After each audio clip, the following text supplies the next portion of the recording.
नमस्कार। आज प्रथम चरण के चुनावों के लिए नामांकन पत्र भरने की आखिरी तिथि।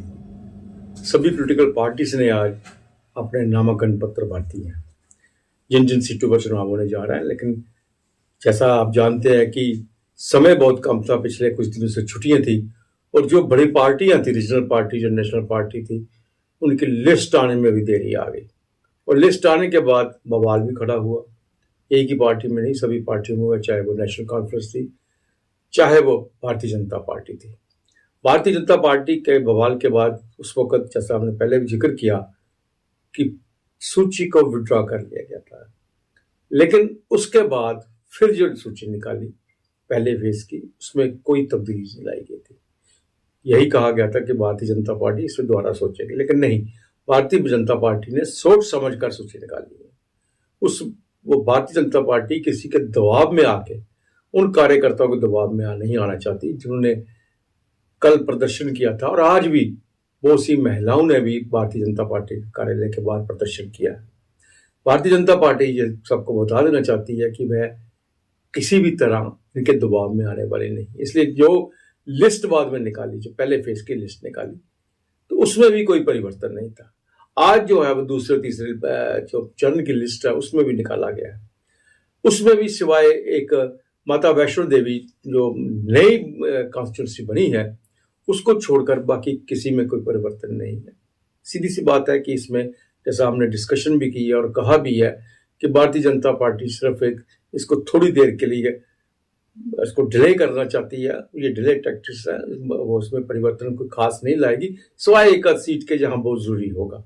लेकिन आज जो है नेशनल कॉन्फ्रेंस ने भी अपनी जो दूसरी और तीसरी जो सूची है उसकी वो भी निकाल दी गई है। उसमें से जम्मू में, जो जम्मू नॉर्थ है, वहाँ पे अजय स्त्रोत्रा जो मर्द से पहले चुनाव लड़ते थे, उनको यहाँ से उतारा गया है। और सबसे बड़ी बात ये है कि नगरोटा में जो है वो भारतीय जनता पार्टी के प्रत्याशी जो है, उनके अगेंस्ट जो है कांग्रेस और नेशनल कॉन्फ्रेंस जो है वो फ्रेंडली मैच खेल रही है। यानी राणा जी के सामने दोनों कैंडिडेट खड़े होंगे। अब क्या साबित करना चाहते हैं? देवेंद्र राणा को हराना चाहते हैं, जिताना चाहते हैं, ये तो उनको पता होगा। लेकिन देवेंद्र राणा के लिए शायद ये और भी आसान हो जाएगा इस सीट को निकालना, क्योंकि नेशनल कॉन्फ्रेंस और कांग्रेस जो है वोट जब तोड़ देंगे तो भारतीय जनता पार्टी के वोट जो है उन्हें मिलेंगे। अब आने वाले दिनों में जब देखते हैं कि परसों जब 28 तारीख के बाद जो विड्रॉल हो जाता है, विड्रॉल के बाद कौन कौन से कैंडिडेट मैदान में रह जाते हैं और कितने इंडिपेंडेंट कैंडिडेट थे और कौन कौन से नाराज कैंडिडेट जो हैं वो भी अपना नाम वापस ले लेते हैं, ये भी पता चल जाएगा। उसके बाद सारी ये पहले फेज की जो स्थिति है वो सामने स्पष्ट हो जाएगी। तब तक हम इंतजार करेंगे, देखेंगे कि इन दिनों जो 2 दिन में काफी गहमागहमी रहेगी, राजनीतिक हलचल बहुत तेज हो जाएगी। जो विरोधी खड़े हुए हैं, बगावत को लेकर खड़े हुए हैं, उनको मनाने की कोशिश की जाएगी, उन्हें विड्रॉ करवाने की कोशिश की जाएगी।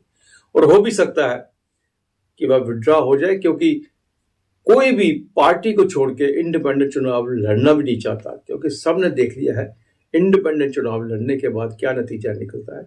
बहुत कम होते हैं, और जो इंडिपेंडेंट चुनाव जीतते हैं उनके पीछे भी एक कार्डर होता है, उनको इंडिपेंडेंट चुनाव लाता है, तभी वो जीतते हैं। नहीं तो कोई भी इंडिपेंडेंट चुनाव जीत नहीं सकता, बहुत मुश्किल हो जाती है जब तक उनके पीछे कोई ना कोई पॉलिटिकल पार्टी का साथ ना हो। जी, नमस्कार।